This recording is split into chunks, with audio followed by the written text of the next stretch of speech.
So we don't all quite fit, so I'll try to pop in and out as we can, but we're going to get started. Like I said, we're here with some of the wonderful ladies of PCAP, and I'm going to let them introduce themselves, and then we'll get started. I'm Amber Parker. I'm a case manager and advocate at PCAP. I've been here for 2 years. I came to this work because I have a passion for helping women and helping mothers specifically, because I think that they are generally unsupported in our culture, and I think they need all the help they can get. And so that's why I came to PCAP, why I've stayed at PCAP. Yeah. There's a lot of reasons for that, but because it's compelling and important work, that's why I'm still here. Okay. Hi, my name is Lisa Porter. I'm a case manager here with PCAP. And I came to PCAP, I've been here 3 years, and I am a former drug and alcohol counselor. So I used to teach IOP and substance abuse, alcohol and drug information school, and been in recovery 25 years. I came to this work because I saw that there was a need for women out there who were not getting services. I kept running into men in the treatment centers and wanted to work specifically with high-risk women. Wow. Thank you for telling us. My name is Mariah Ehrlich. I am also a case manager and advocate at PCAP. I've been here for just over a year. I was actually drawn to this work through my background in trauma and stigma work. I felt like this was a population that had a lot of issues around not being heard, having their actions discounted and not understood, and I wanted to work with them around having their stories be heard and improving their lives. So these women are lucky to have you. Will someone type in to make sure that they can hear us? Is the volume okay?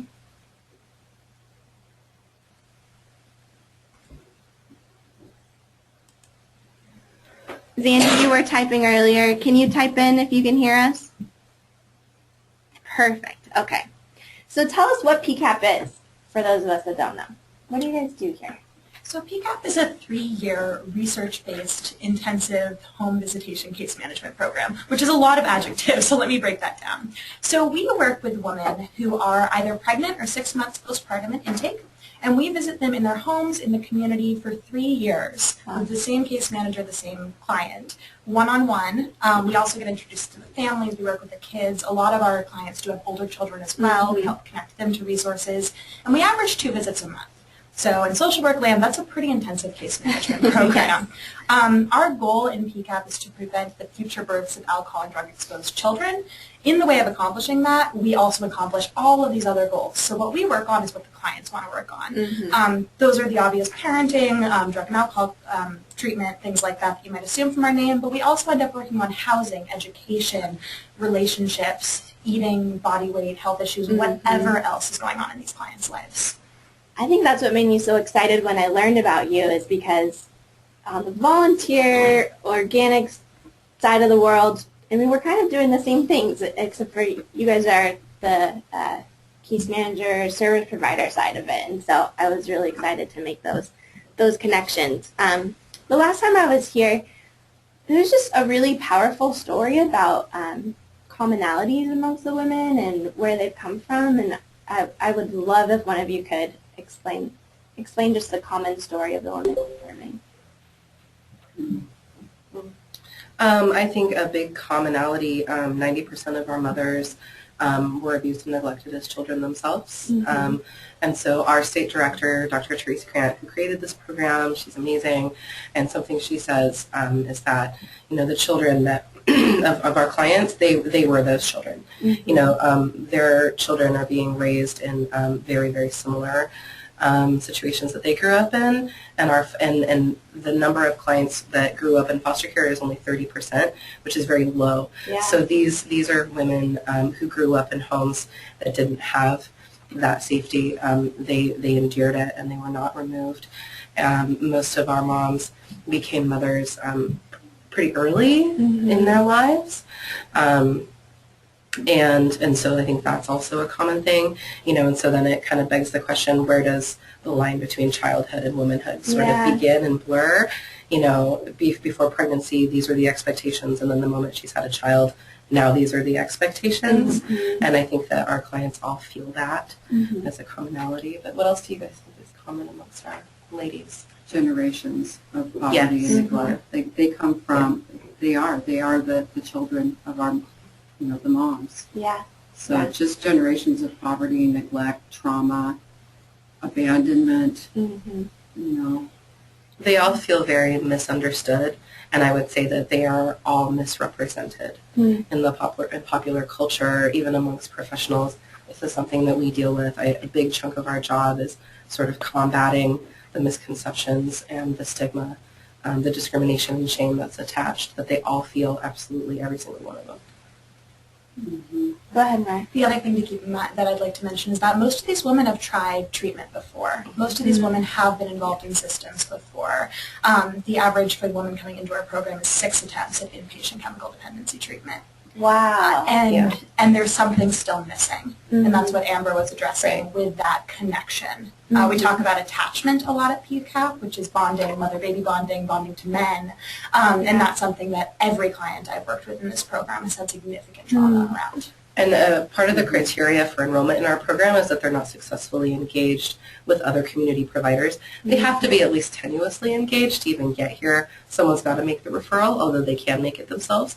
But that means that our clients have felt very failed by the system. Whether it's they grew up in the system and it failed them as children, or they tried to get healthy, they tried to get better, but were never given the tools to actually accomplish it. And so they also carry that added stigma of, being lazy, not trying, not caring, not loving, which isn't true. One thing that we really try to focus in is just what you're doing, this empathy of the mom story, right, and where she came from. And we try to use language that the child you're serving was the mom that didn't have you in their lives, right? And that's where the hopefulness comes, at least I think on our part, or I can speak for myself, and thinking maybe this will be the last generation of these cycles. And this cycle has to be broken. PCAP chooses to break it here. This is where we decide to intervene.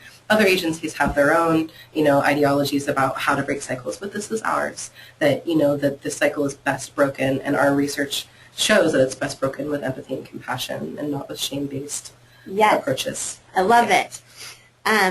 So speaking of that, I know for myself and have working with a lot of our teams, we have ideas and expectations and assumptions about addiction and what recovery should or does look like. And so I just want to give you guys a stage for a few minutes and let you speak some truths into what is addiction really, just some 101 information on addiction and the actual recovery process too. Oh my gosh, that's such a huge. I know. It's so vast. There's so much about addiction, right? There's substance abuse. There's different types of drug and alcohol addiction. There's different stages of addiction. I think one of the most damaging things is, the way society looks at addiction with clients, that they see it as a moral flaw in their makeup, that I hear all the time that, well, if they would just stop doing this, and if they would just stop, hanging out with those people or whatever, it's a choice. Like when an addict gets to that place where they're involved in the other services and they're having their kids removed and they're having to go to treatment multiple times, they have lost the choice in that, okay? I've told people in the past, I'm like, my client, she didn't grow up, to become in CPS involved. She didn't grow up to make bad choices in men. She didn't, she didn't grow up on purpose this way, right? Some of this was learned. Some of it was due to her environment that she was in. If you, came out of the womb and, first of all, if you had been exposed to alcohol in the womb and you grew up in a family where there was addiction and poverty and abuse, and you found alcohol, or alcohol was given to you, and it was poured on that pain, it would feel so familiar. And comforting. It's very comforting, right? And then environment has a lot to do with that situation as well. I've worked with people in treatment centers, and they're there for all different kinds of reasons. Sometimes they think that they have a problem, and sometimes sometimes they don't. They're like, well, all of my friends do this. You know, how can I be an addict? I have a job. I have, you know, 2 cars in the driveway. I live in a nice neighborhood. You know, how can I be suffering from addiction? And then there's those who have had multiple treatment attempts, and, you know, they are now stuck in the system and they can't quite pull themselves out of it. And society, you know, the way society looks at that is, you know, why can't they change that? And you know, there's some myths around that, like alcoholism is a self-inflicted moral problem. And we say no one chooses to be alcoholic or otherwise addicted. Addiction is a brain disease. It's not a moral dilemma. And I don't think that society is very educated on the fact that it's a brain disease, that sometimes we do try to treat the disease like we would cancer or diabetes. And there is treatment for cancer and diabetes. There is treatment for substance abuse, for alcoholism, for addiction. But you can seek treatment for cancer without feeling the stigma and the shame, because it's also a social disease. You know, you can't really understand or address or heal addiction or even begin to approach that if it's not within the larger context of how we see addicts, how we treat addicts, you know, the services that are available to addicts. There are very real service barriers. You know, moms don't feel safe, you know, going into the food stamp office and applying for benefits. They're worried that because they've been using during pregnancy that that their children will be taken from CPS, because they probably will. And they probably already had children taken. But if she doesn't make that first step and doesn't walk into that office, she can't get connected to people like us who can actually get her clean. So the attitudes that we have about women prevent them from taking the next step. And I would say that that's probably the biggest barrier and the biggest misconception, that that's somehow motivating to make people feel bad about who they are. It's not.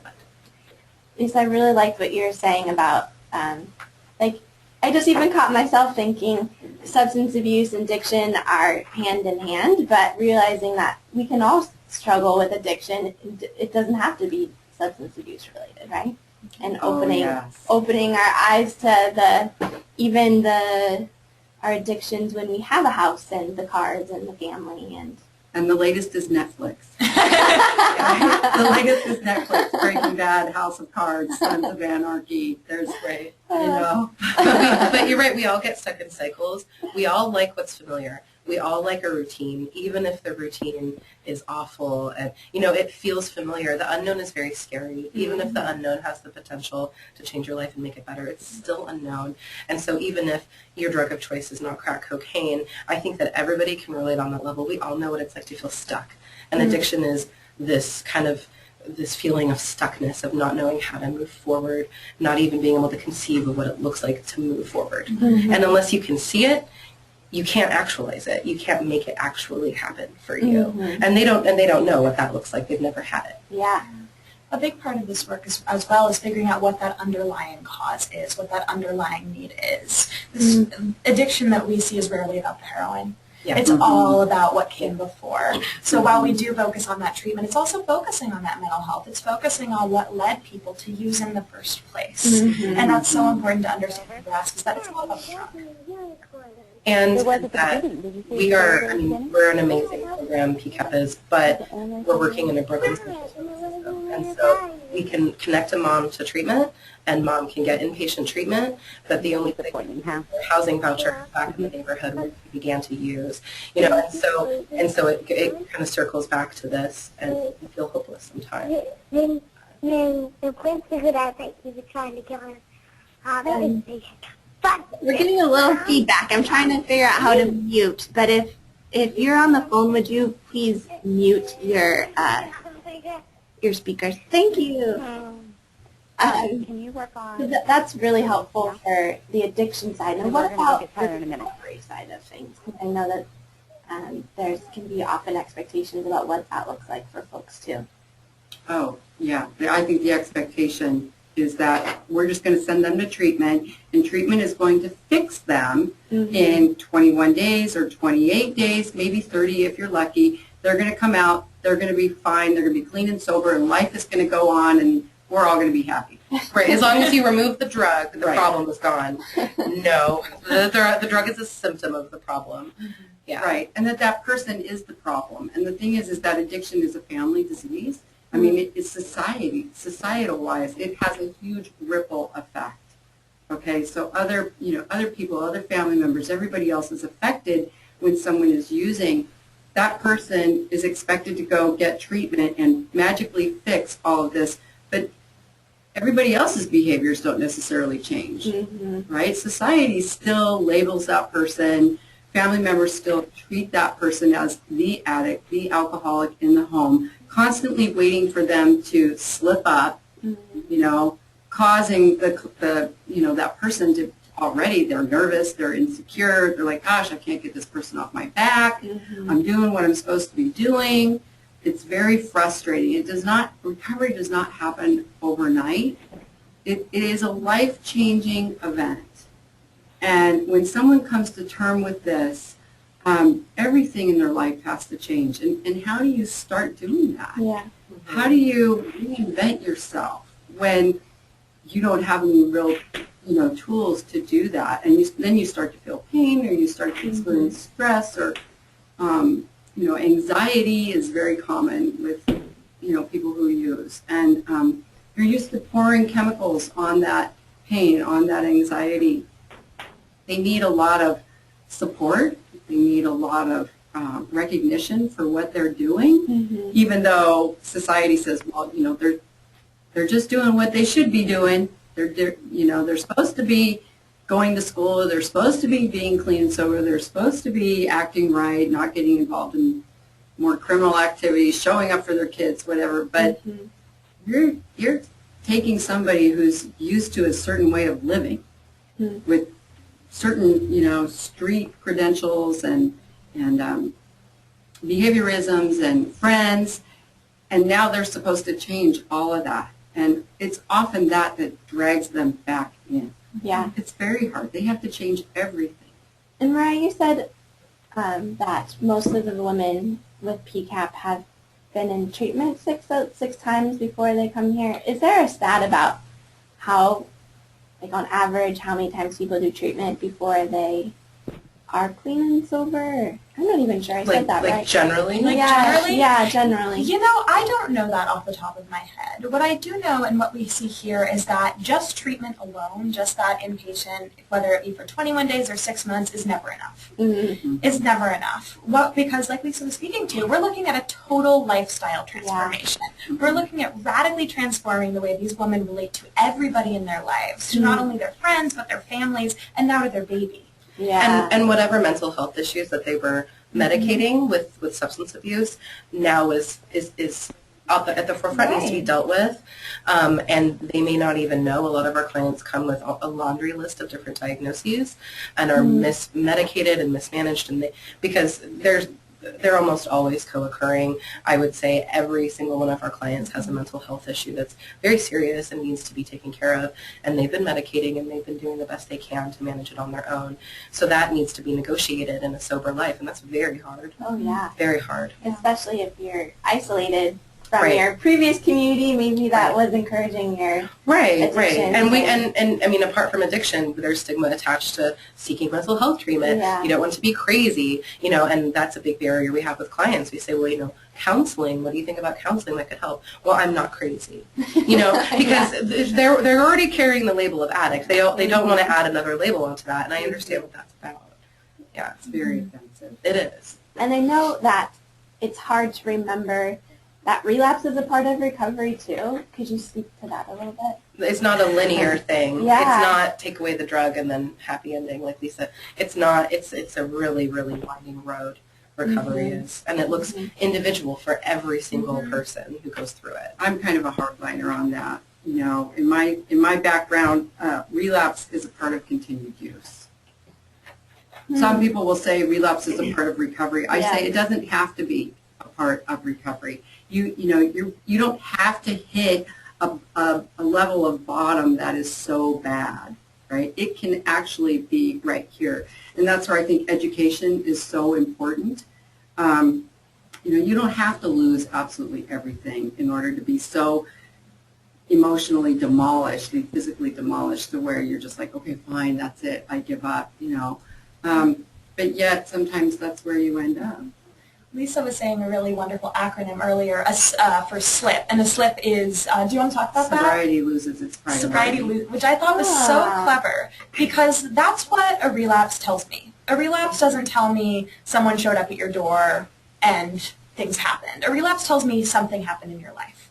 As we're talking about this huge lifestyle change and transformation, if somebody relapses, that gives me information about what's happening in their life, and my hope is that that can give them information on what they need to work on. Well, relapse happens, though, way before somebody actually picks up and uses. You know, what it begins to look like is if they've been involved in treatment in IOP, they stop going or they're not going as often. If they've been consistent in showing up for meetings, for example, they start to isolate again and they're not participating in the same things they used to be participating in. There are specific signs. And we see a lot of relapse around 18 months. Why do you think that is? Well, we think that there's a number of factors. One, you know, if mom has been clean since enrollment, now she's halfway through the process, sobriety can lose its priority. You know, she's like, you know, I'm done with this culture, I'm done with this life, I just want to get on with my life and you know, and not have to go to meetings all the time.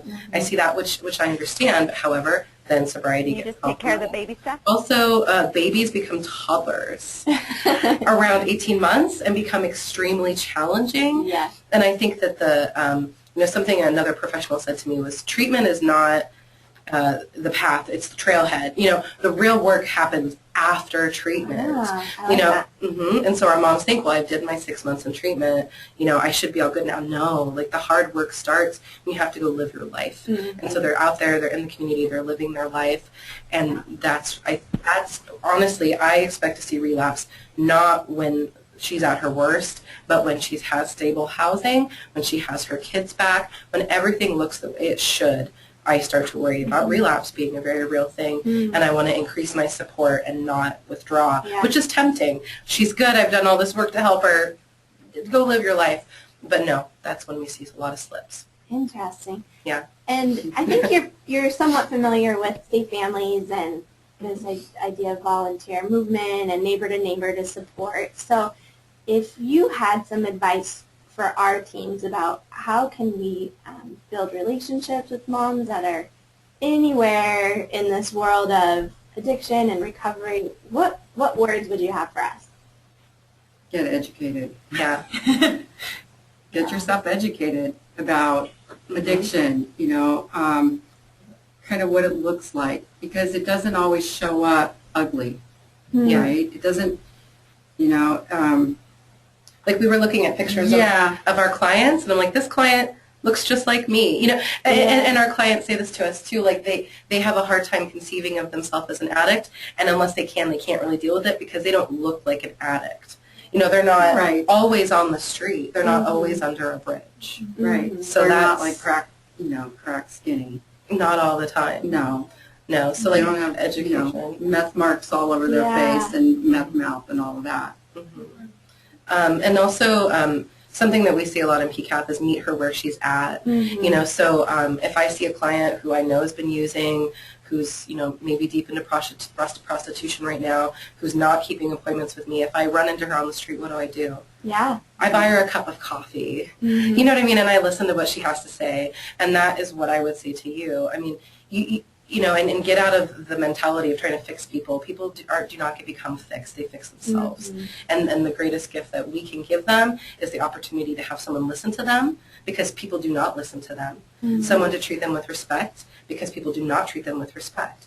And so maybe I can't get her a house today. Maybe I can't get her kid back from the state, but I can treat her with respect, which is a heck of a lot more than anyone else has ever done for her. And that's something that you can do for her. It's huge. Looking someone in the eye without shame is humongous and opens the door to really learn about how they came to addiction, to learn her story. You know, our clients love to tell their stories, and if you listen, they'll tell you and learn about how much she loves her child and confront the paradox of what it is to love a child you can't care for, because those things are true at the same time. Oh, yeah. I like to ask the question to the client, tell me what it's like to be you. That's a good question. You know, so that I can understand you better, right? To not judge, don't judge at all, But also there's the boundary work I think the caregivers really have Boundaries in place. Yeah. You Talk know. more about that. That's such a tricky part of our job. because- Don't let them in the door. Well, like I mentioned, we're with these women for 3 years. Uh-huh. So we're a relational model. And what that Yeah. means is that we all share some life experiences with our clients. Mhm. And we also all have tremendous compassion for where they're at. Yeah. Tremendous. And it is so hard. It is so hard to say no. Yeah. It's very hard. It is almost impossible sometimes to say, I cannot do that. So tell me when you might say no. Give me an example. Often our clients ask for more than we can do. Often. Mhm. And so whether it's, I need help getting my baby back when we know that that's not Right.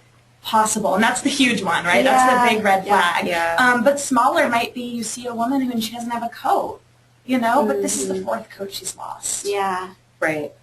I mean, I never subscribe to that whole, what is it, teach a man to fish kind of thing. Yeah. But it's true. I mean, I've had to really reframe the way I think about what compassion means. Mhm. That compassion is not necessarily just giving her that coat. Mhm. Compassion is saying, at some point, no, you've already gotten 3 coats from me. I think it would be best that you try to be a little resourceful. But let me show you how to be resourceful and help you practice those skills. Yeah. That is compassion. Clients do also ask us to lie for them, and that's not something that we'll do. I'm not going to lie to the state about what's going on in your home.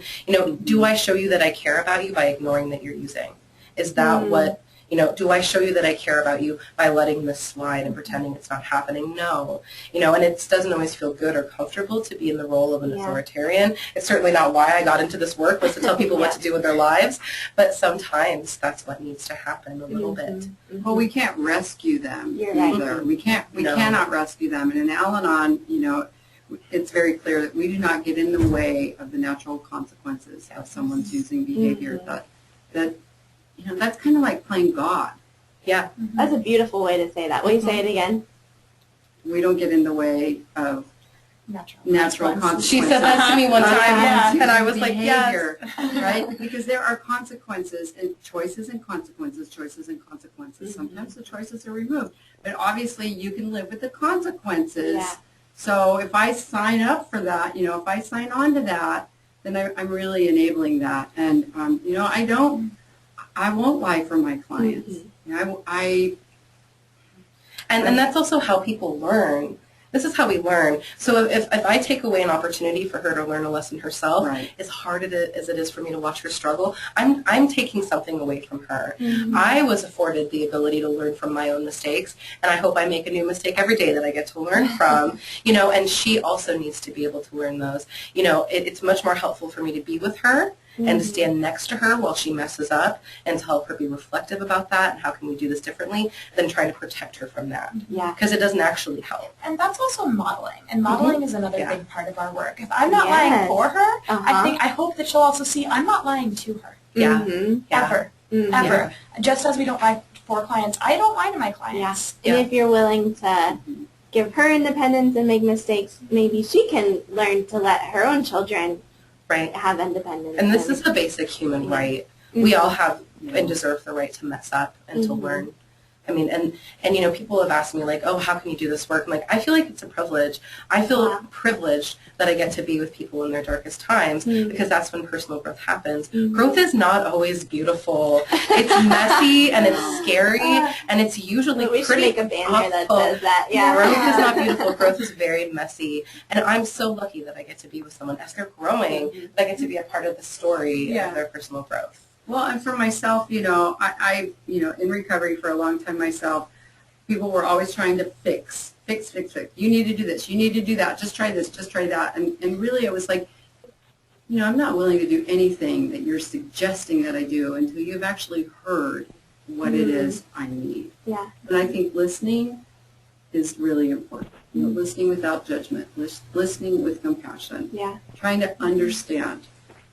So I hear you guys loud and clear, listening and giving yourself the freedom to have boundaries and to say no sometimes in the effort or context of compassion too.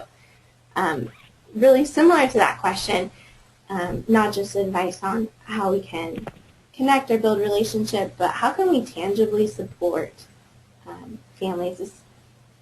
Like you, most of the families we're serving are moms, single moms that are pretty isolated. So as someone that's along this journey of addiction and using and recovery, how can we tangibly support families? Good question. That was the hardest one, wasn't it? That was the hardest one because these are people. Yeah. So one of the things that we came up with is And ask. everybody's needs are different. Ask. Every woman we work with is so different. And while they do share these commonalities, it's all, like we've been talking about, you kind of meet them where they're at. Yeah. So I have women who on day one, they walk into their intake and they're like, I need to go to treatment, I need to get housing, I need this and this and this. I have women who come in and say, I need CPS to not take my baby, or I need clean needles, or I need to eat lunch because I haven't eaten in 24 hours. Yeah. That's where I start. That's where I start. And tangible, you really have to break it down. Things that seem obvious to me and you are not obvious to our clients. I had the benefit of parents who showed me how to take care of a home. So sometimes tangible means I come in your house, I see that it's dirty, I'm coming back tomorrow with my grubby clothes, and tangibly we're cleaning it together. We're really, we get down to very fine skill building, because often what we find is not that clients don't want to do something, it's that they don't know how to do something. They don't want to feel stupid. They don't want to feel ridiculous. None of us want to do that. We want to feel confident and competent at what we're doing, and they don't. And it's embarrassing to ask, because they know that at their age they should know these things. They should know. I just had with a client yesterday. She's like, I need to get the number for my DCFS worker. I don't even know where to begin with that. And I'm like, okay, well, let's pull out the smartphone. But she doesn't have a smartphone. That's the joke, right? They don't always have access to these things, and so it's really sitting down, like, let's look up the number. This is how to Google something. And really taking the time to model and to teach. I think that's the most tangible thing you can do.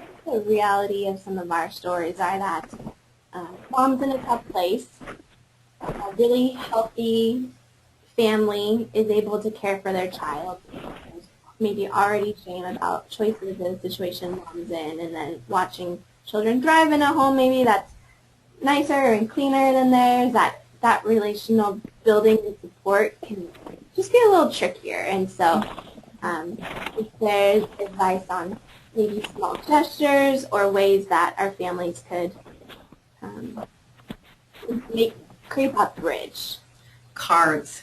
The U.S. postal system is amazing. Yeah. We've had clients that were missing for, like Nancy our boss likes to tell a story, about, that we kept sending the cards. She was missing for a year. We kept sending her little notes, little reminders, and they piled up until one day she looked at the pile and she's like, it's time to call and get some help. Wow. Little gestures like that mean so much. A letter, a card, some flowers. A phone number, yeah. She needs a good doctor. I know a good doctor. It's hard to boil it down to tangible because it's not that easy. Yeah. It's just not. People are not that simple. People are not going to look like it. Yeah. You know what I mean? Yeah. I appreciate you saying Well, that. and to try to look at her, she's a sick person, trying to get well, not a bad person trying to get good. Yeah. What would you do if someone had cancer? How would you, how would you treat them? Yeah. Would you ask them, what is it that you need? What is it that you feel I can do for you? What would you like me to do for you? Good answers, guys. That was really nice. And I think because you guys have such a relational program like ours, if you are connecting or attaching or building relationships with families, their hurts are your hurts, right? And how do you carry those, and what keeps you going in this work? Their hurts can't be our hurts. Yeah. Is the unfortunate answer to that. Yeah. And I'm the newest on this panel. I've only been here for about a year, and I come from a background of working with only adults, not with kids. And when I started this work, we attached to the kids too. They're in the homes almost every time we are. At least early on, if the moms have custody, we see them and we attach them. So when we see the moms struggling, or we see the moms making choices that we don't think are in the best interest of the kids, it is so hard to not take that home and to not feel that. And that boundaries we were talking about earlier also applies to those emotions. Their successes get to be their responsibility, and so too do the things they don't do so well. So too do their failures. So I think we all have different strategies for sort of keeping that distance and maintaining that while also caring so much. But ultimately, they're adults. And even if they're adults with a disease, even if they're an adult that is making choices that we see other options, they get to make those choices. And how do you do that? What does that look like for you? Do what? To create that space, or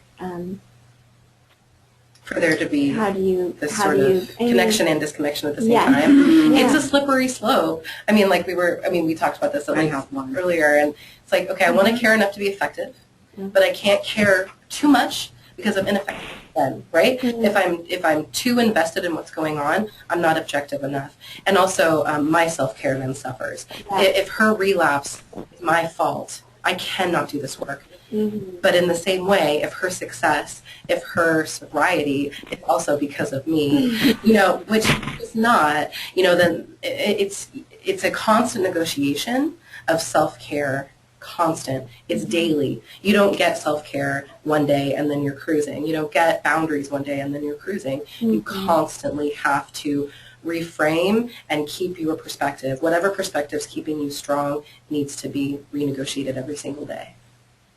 I think for me, I'm really fortunate, and we were talking about this the other day, is that because of my experience in 12-step, I have a lot of history with witnessing miracles. I've seen a lot of people, go back out and relapse and crash and burn in their life and come back. And sometimes that's years later. One of my clients just finished her 21st treatment attempt, and it's stuck. Wow. 21 times in treatment. If I had been her case manager after 10 times, I would have been like, oh my gosh, I don't know that I have a whole lot of hope for you. At 21 times, I was like, I can't give you any more than you've already gotten, except some self-respect and maybe some little tools to help you with this. And just treat her as another woman, equal to me, just another person who's suffering, right? But because of my 12-step experience, it helps me cope with the loss sometimes when people go back out. And when they don't succeed the way that I thought that they should succeed, and the hope that I had for them, they haven't measured up to that yet. Mine is, no human power could relieve me of my alcoholism. Only God could, and would have ever thought. And I don't preach at them at all like that, but I recognize that I'm not playing God in this role, right? I am a messenger. I am a vessel. I am.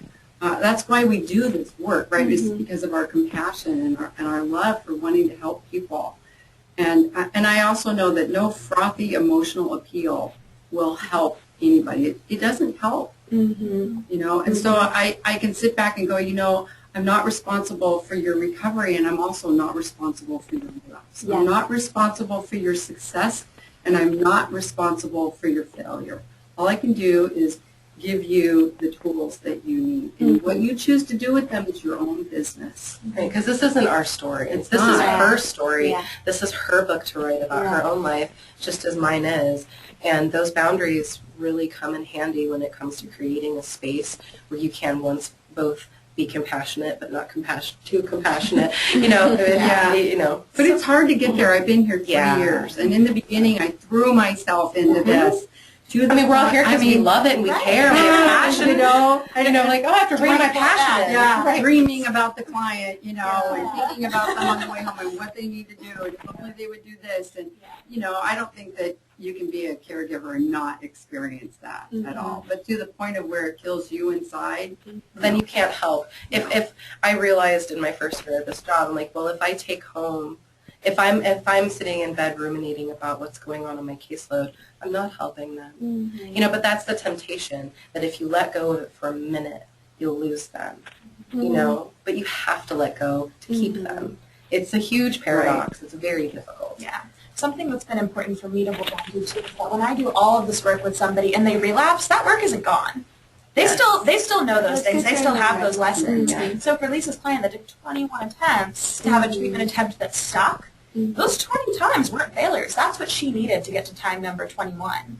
So if Lisa's helping her through time number 18, 19, and 20, that's all what it took to get to that one that stuck. It takes what it takes. And so if I'm doing all this work with somebody, that's not useless. Mm-hmm. No, and we're meaningless. planting seeds here. You know, maybe she doesn't get sober and stay sober in PCAP, but clients tell us all the time, you are the first woman that I have had a good relationship with in my life. Wow. Or the first social worker that I've ever trusted in my life. So maybe she doesn't get sober here, but maybe in a few years, she'll trust another woman. She'll trust another member of her community because we're creating those new pathways in her heart and her mind and her soul that she'll remember, oh yeah, Amber treated me with respect. So maybe someone else will too. Yeah. I'm really glad the topic of boundaries came up. I hadn't thought about it much before I stepped in, so I'm kind of processing as I go. Yeah, and a lot of the words that you've used have to do with your work and home separation and balance, and just thinking out loud how our families, it's not work for them. This is, and they're welcoming a family to be part of just their lives as friends, as neighbors, as maybe sort of extended family, and how the hope to love and build relationship that isn't defined by 9 to 5 or outcomes, right? Boundaries are a hard thing. It's a little bit more gray there. It is a little more gray, yeah. but we do have boundaries with our friends and our families too. Mhm. I'm sure we can all relate to having boundaries with our moms, Yeah. having boundaries with our kids, Yeah. saying that there are behaviors we do not tolerate even if someone's blood related to us. So behaviors we do not tolerate even if somebody's been a best friend for 15 years. And so while it does get more gray, definitely, I do think there's still a conscientiousness and a thought that can go into what message am I giving as a friend? What message am I giving as a mother? What message am I conveying that tells this woman what she can expect of me? But it's true, our clients don't know where we live. Their children are not in our home. You know, we have the University of Washington. You know what I mean? We have this huge buffer that, you know, these families don't have. I wondered that too. I'm like, what an incredible challenge. And what a level of compassion and love that comes that, you know, we don't have that relationship. We're not caring for their kids. And we don't have, you know, we have our investments and our objectives, and you guys have one. I wonder if a good way to look at it is if a mom struggling with addiction and substance abuse had a healthy family system, what advice would you give that family system in the best way to support her and keep her kids safe? Are there best practices for those types of situations? Like in a mentoring context or yeah. Yeah. We were talking earlier about modeling and the modeling that these families can do for the moms we work with. There are lots of ways to be a successful parent, and one of the things that we talked about when discussing that sort of modeling and mentoring is that certainly the families don't want to say, well, this is how you be a family. But they're showing one option. I'm working with a family right now, and she has 3 kids, and she says there is no way you can parent 3 children as a single mother. You can't do it. You cannot do it because she's never seen it. Yeah. So what we talk about is creating a community. What we talk about is if you don't have a partner, who can you bring into your life who's going to be a good mentor for these children? So my thought would be something along those lines, of maybe not this is the only way, but, well, what ways can there be? Every family has challenges, every single one. How do your families overcome their challenges? If their kids are acting up, how do they discipline in a way that's respectful to their children? You know, there's a serious conversation that needs to be had. How do they have that so that it's appropriate for a 3-year-old or an 11-year-old or a 15-year-old? That kind of, not coaching, not saying this is the way, but just showing that there is a way. Yes. It is possible. We like to say co-parenting. Yes, Exactly. and even though it's true that there are different boundaries and that, you know, you guys have, you know, kids in your home. I mean, I'm a mom, you know, and so if my client tells me that her toddler is acting up, I'm not going to say, well, you know, best practices says that this sort of evidence-based, blah, blah. No, I'm going to say, so this one time my daughter was being such a jerk that day, and we did this and that, and that, you know, and she's listening to what I did. Oh, I took her to the park, and I just ran her around. Kids are like puppies, you know, and you really got to run them, you know, and I'm making her laugh, and that's different than been going over this list and saying, or opening up a parenting book and saying, you should do this. Yeah. Like, this is what I did that worked for me. And I can relate to you on this parent-to-parent level because we're both parents. We both have this in common. And so we do bring, we're allowed to bring some of us to this work and some of our lives to this work if it's for the benefit of the client. Yeah. As more normally thinking in my own network of family and friends when someone within the family system has been struggling with addiction and it's been unsafe for children, that it's been recommended or it was best practice for grandparents or aunts and uncles, whoever, to say, we can have the children when you feel like it's unsafe, and that was just how they were advised to support the family. And I was curious if you guys ever deal with that too. Oh, yeah. Yeah, I've got a client right now who, she's got a family member who has taken temporary custody of the child.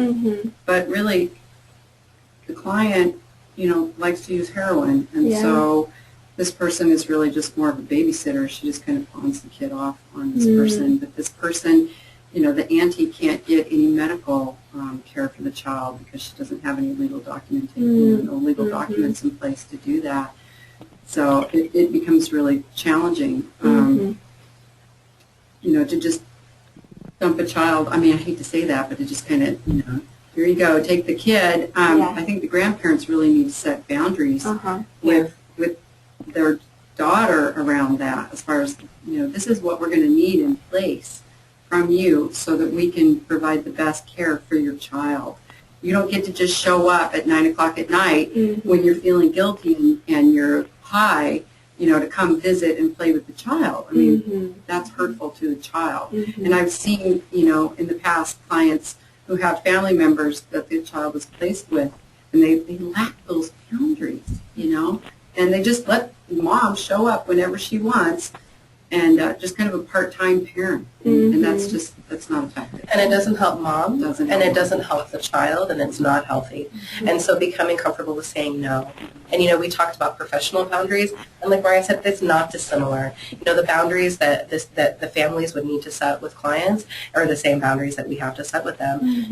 No, I don't think that it's okay that you're only dropping by to see your kid here and there. It's not helpful. I mean, this is what we call enabling behavior. We have the parents will be giving our clients money because, well, she said she's hungry and I love her and I care about her. Don't give her money. And it seems obvious, like, oh, just don't give her money, she's using. But you try telling someone who has a very good sob story, a very real story about trauma, and now she's using, and she is hungry. It's not just BS. She really does need that money, but she really will use that money to buy drugs. You're not helping her. If you don't enable that, eventually she will have to connect with an agency. You know what I mean? And that pathway can be formed. But if you enable, then you're allowing it to continue. And I think, Lisa, you hit on one of our teens and host families' biggest fear, right? So we know mom's using, kids are safe with us. There's clear boundaries because mom doesn't show up or visit, but are we really helping? Is this helping the situation? What would you say to folks that are asking them? Absolutely. Yes. Absolutely. Having children Yes. in a stable home, is number one. And a safe home. And having them and there's so much data on this, and I didn't bring numbers, but coming from a trauma academic and professional background in trauma, yes, it does. Having children see love, see boundaries, see respect from birth. From birth. So vital, especially when it can happen when the alternative is being in an unstable home that's filled with drugs, filled with alcohol. They can then return to biological parents' homes if that's appropriate, but being able to step in very early in life and show that love, show that modeling, show that respect is so vital for human success.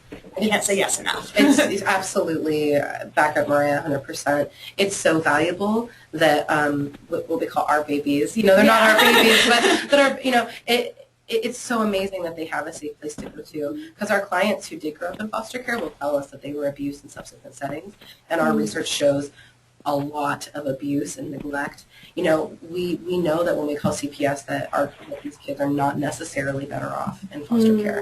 And that's a very, very hard thing to acknowledge, and make CPS calls not black and white. Yeah. You know, I have to weigh, is this baby really going to be better off? So if a host family or a foster family is able to provide a safe and loving environment, absolutely you're helping in ways that you don't know. You know, that's the problem. They don't see it, right? Yeah. We see it. Yes, you are helping.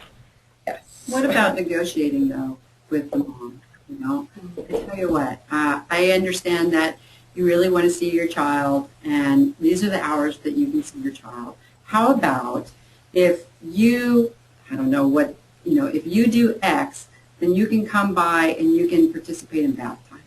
You know, and maybe read a story to the child. Yeah. I mean, is that possible? I found that negotiating, if you do this for your recovery. For moms, because we want to keep them in the place of moms, seeing their kids is never conditional. And so when hostings are set up, we typically set a schedule for when they'll get to see their kids, and it's often in the park or in public settings or even in their own home. But I like that idea of maybe not tied to seeing their children, but maybe something else, having some room to do a little negotiating. Is that what? Yeah. I mean, if you're higher using, you know, like, I mean, that's something that we have. You know, I'm not going to meet with you if you're really high. You know, I'm not going to facilitate this meeting with your child because you're very high. You know, and if I allow this to happen, then this will continue to happen. And she might be angry for saying no, but next time I see her, she won't be high. You know. But is there something that you could do that would create some self-efficacy for mom? You know, so she feels like, oh, I did something that was right today. I like that. I did something right. Either I made a phone call that I was supposed to make that I was struggling with, or I showed up for an appointment. To reward that. You know, we all need that positive reinforcement. And I think especially as an addict, you don't get a lot of that. Yeah. They say, strength-based practices, right? I really like Focus that on the idea. positive. Focus on the, We're all about making deals, or I'm all about making deals, I should say. So one of the things I'll do with my clients frequently is we get zoo and aquarium tickets donated. Yeah. So I'll say we can absolutely go to the aquarium in 2 weeks. Next week we're going to DSKS. Yeah. Something like that, where it's not or I'm not going to see you, because bullying doesn't work either, or you better do this or else, but you get to see the world and have all these fun experiences, but you got to take care of your business too. That's a life lesson. That's not specific to addiction. It's not specific to parenting, but it's something that our women who are used to being in survival mode, they're not used to thinking 2 weeks out. They're not used to thinking long-term rewards. And in terms of interacting with clients, a family interacting, and again, this is true of all people, you want to praise the behaviors that are working. You don't want to shame or judge the ones that aren't. You want to be reflective. Is this really working? And ask questions about this, like, wow, the baby doesn't really seem to like that. Just observing and looking instead of like, don't do that. They are very reactive people. Women in recovery and in addiction, they're very defensive. And so they can't take that kind of feedback. They can't be told no. Criticism. They cannot be criticized. It does not help, and it shuts down communication. I use stories a lot when I work with clients. Instead of telling them directly what I want to tell them, I indirectly tell them the truth through a story. These are fantastic little nuggets. Thanks, guys. And people learn very well from storytelling. There's a lot of, just that's the way brains work. And we turn everything into a story. Statistics, numbers, it all becomes stories in our heads. And so when you're trying to communicate some really hard information or abstract information, a story is the best way to do it. And our clients want hope. They crave that hope. They want to know recovery is possible. They want to know that their kids are going to be okay. They want that. And so when we can convey that and we can tell them stories of how it does happen, miracles happen, then that feeds them, even if we're couching hard news in that story. I want to be mindful of our time, and I'm curious if there are any questions. So there's a couple ways to ask a question. You can type it into the chat. Anybody ready? Or we just heard someone. If you have a question, you can, sounds like just yell it out.